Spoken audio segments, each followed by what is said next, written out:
there a low moment where you were just like, whether it was at Cal or here, having to kind of learn your way? What was kind of the toughest part? I feel like the toughest part of my journey would be just sitting out, just being a competitor and wanting to play. But I know I had to wait my turn. I had guys in front of me and had to learn my role and learn for those guys. And now I'm in the position I am today and trying to get better each week. And for those that might not be familiar, you had that great freshman season at Cal. What led you to come home or transfer closer to home? Be closer to my family. My family needed me here, so I just came back, and now I'm here. How often do you get to go back? I know Savannah's not down the street. This summer I went back a lot. I went back like 5 or 6 times, go back to see my family and enjoy the summer, but also get a lot of work in, get ready to prepare for the season. Do you have any family that lives closer, or is everyone else? Oh yeah, my brother lives up here in Atlanta. He's working at a high school right now, so I have family up here, and I have my aunts and uncles that live closer. So you get a chance to see them a lot. What about like other people you're close to or support system? What teammates, what people around here become kind of your circle? I mean, everyone, my coaches, Coach Hankton, Coach Smart, my teammates that I be around every single day, every minute. We're like a family here. That's one thing that we pride ourselves on, being a brotherhood. So. Demetris, when you have a weekend like this past weekend, a lot of people are going to expect you guys to win this week. But when you have a weekend like last weekend where Tennessee gets upset, Missouri gets upset, South Carolina, is that something y'all look at as players like, wow, a lot of SEC East teams just went down? I mean, you look at it, but I feel like for us, we stay in our own lane, and we know each week is a new opponent and a new way to prepare for the next team. And we stay in our own lane and trying to keep getting better each week. And Kirby, I asked him the same thing, and it sounds like he's not one to use a whole bunch of external stuff. He'd rather focus on you guys. He didn't really even speak on that today. So. Was there a point last year, I mean, you get your waiver and everyone thinks, you're going to play a lot, and then the first time you touched it on the end around, you score.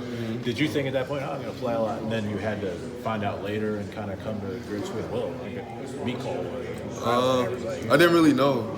I knew coming in. I came one day before fall camp, so I didn't really know the playbook like that. So I didn't come in like months earlier where I can learn the playbook and get chemistry with Jake and the offense. So I knew my role. I knew those guys been here for like 3 or 4 years. So I had to wait my turn. What'd you do in the offseason then, or even during the season to kind of, you had more touches than any wide receiver in the Vanderbilt game. Did you do stuff in the offseason to make sure that you were caught up, that you and Jake had that rapport and everything? Oh, for sure. All the receivers did. We just got to get an opportunity to do so. But of course, I worked my tail off to get in the playbook and learn the offense. And Coach Coley is the new coordinator there, and learn his way of doing things. And then we're here today. How much did you time you got to spend last year when you weren't playing, the answering friends and stuff, wondering where you're at, when you're going to, really make your impact? Is that something you dealt with a lot last year while you were working your way through it? Not really. I don't really listen to the outside noise. I just really say to myself and say to the team. So it's not really a big thing. Have you come to peace with the fact that you're 50 catches your freshman year at Cal, maybe your career high, that there's just too much, there's not enough balls to go around with the receivers that y'all have around here? Oh, for sure. I mean, it's not really a big deal. It's a big deal. It's winning every day. You know what I'm saying? Just trying to get better every day. It's not big. It had to feel good though, like getting those passes. For sure. I mean, I didn't catch a ball last year, so getting my first catch as a touchdown is pretty cool, pretty amazing thing. Just want to get better each week. I mean, you can get a lot of reps in scrimmages and run the first team, but does it have to take till you're in an actual game to be like, oh yeah, okay, this is really I'm really back? Yeah, sure. Yeah, it does. I mean, it does take that, but also just at practice, Jake throwing that ball to me like 100 times. I caught that ball 100 times. And, we work on that like every week. So. Did you hear maybe something we can improve on? I feel like for us, it's not like really hanging over us. It's just taking it one game at a time. And I mean, every year, like someone's gonna go to the NFL. Someone may leave, but we just gotta like pick ourselves up and believe in ourselves and take it to another level and play our way that we're supposed to play. Kirby was talking about Matt Landers a minute ago, and he talked about how dominant you guys were on special teams Saturday, but said Matt had just come such a long way that they had gone 13 rounds out on the practice field, getting better. What have you seen from Matt, and have you seen that growth as well? Oh, for sure. Coming from last year and being more focused and putting all the eggs in the basket and being dialed in and determined. I feel like he's super explosive. Has length, he's tall, he's big. He's just not a big receiver, but he's quick, he's fast, he get out his cuts, embrace really well, good hands. He's gonna take off this year. Sure. Don't know if you talked about this yet, but you chose California over Georgia. Have you kept Georgia in mind? Did you keep up with the team or Coach Smart? How did you transfer that process go? Oh, for sure. I always kept Georgia in my mind, my heart. I mean, I'm from here. I grew up here. I knew Coach Smart since 14, 15 years old. He recruited me at Bama. But Georgia always been in my heart. Was there a moment when you decided to transfer? I can't remember where it was. Karras is a little banged up. How does that affect things, you think, at slot receiver? More PT for you? Dom gets a little more snaps. What do you think happens there?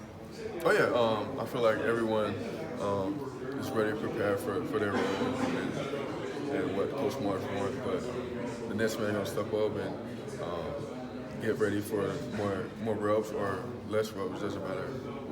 Depending on the game plan. When you went back and watched video from the game, what'd you see? Did you see some things you wish you'd done different? Obviously, that's what game tape is for. Oh yeah, for sure. Just dialing on the little details, of my routes and getting the proper depth, fitting the right way on the block, or just little things like that. I didn't realize you were a gunner, but holding up the gunner. Yeah. Have you ever done that before? And how never hard is done that it. job? I never done that before, but just watching Jason Stanley and Tyler Simmons do that, and Coach Fountain and the coaches helping me prepare and get ready for that. So it's a hard task, but once you learn the technique and learn how to go about it, it gets better. What do you remember about your first game in Sanford and sort of your feelings going into that, even if it was a year ago? Oh, exciting to see all the red and black. It felt like home. It felt good to be back, and all the fans screaming and being happy. Yeah, it feels good. I can't wait for this Saturday. I mean, what have you sort of seen out of Dominic Blaylock so far in his time at Georgia? Very versatile, great hands, good routes. Mentally dialed in. He play a lot of positions. He's just ready to take off, get on the field, get an opportunity. What's it about you and first touches? I didn't realize it until afterward. Your first touch last year was a touchdown. First touch this year was a touchdown. I guess you want to work on that second act now, right? Yeah. Just I don't know. Just when I get the balls in my hand, I just feel I can do a lot of things with it. Even though I got called back the bomb the other day, how good did that feel? Did it feel like you took the top off of one? Did it feel good to get behind defense like that? Oh, for sure. We work on it all the time at practice, and I knew the setup, I knew the defense, I knew how to run it, attack the defense, so it felt really good. Jake threw a great pass. Was that the route call originally, or was it just something you read the defense and took off? It's a route call originally. I just attack the defense a certain way, depending on how they play it.